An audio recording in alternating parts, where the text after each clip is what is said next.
자, 조금 전에 오후 2시부터 헌법재판소에서 윤석열 대통령 탄핵 심판 5차 변론이 시작이 됐습니다. 네, 윤 대통령도 예정대로 법정에 출석을 했는데요. 현장에 나가 있는 취재기자 연결해서 자세한 내용 들어보겠습니다. 배윤주 기자. 네, 헌법재판소입니다. 조금 전 윤 대통령에 대한 탄핵 심판 5째 변론이 시작됐습니다. 윤 대통령이 탑승한 호송차는 재판을 1시간 20여 분 앞둔 오후 12시 40분쯤 헌법재판소에 도착했는데요.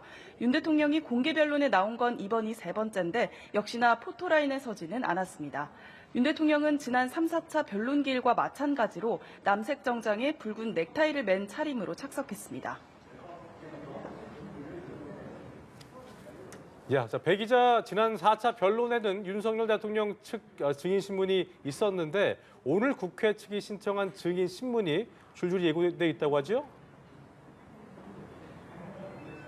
네, 오늘 변론에는 국회 측이 신청한 이진우 전 육군 수도방위 사령관과 여인형 전 국군 방첩사령관, 홍장원 전 국가정보원 1차장이 잇따라 증인으로 출석할 예정입니다.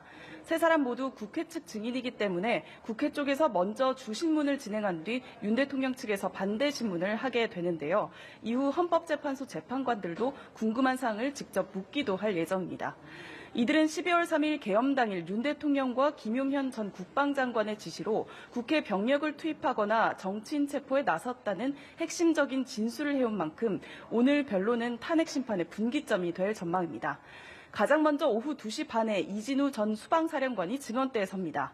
이 전 수방사령관은 윤 대통령으로부터 총을 쏴서라도 문을 부수고 들어가서 끌어내라는 지시를 받았다고 검찰에 진술한 바 있는데 김용현 전 국방장관은 지난 4차 변론에서 의원이 아닌 요원을 끌어내라고 지시했다고 주장을 해서 이 부분에 대한 치열한 공방이 예상됩니다.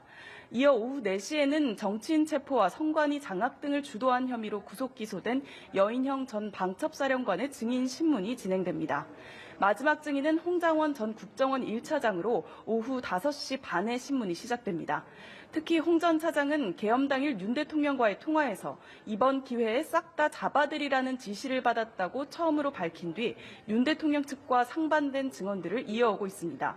윤 대통령은 앞선 변론기일에 직접 출석해 증인들의 주장을 모두 부인해 왔는데요.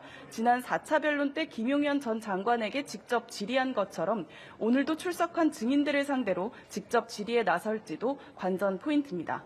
증인신문은 조금 뒤인 오후 2시 30분부터 90분 간격으로 진행됩니다. 지금까지 헌법재판소에서 전해드렸습니다.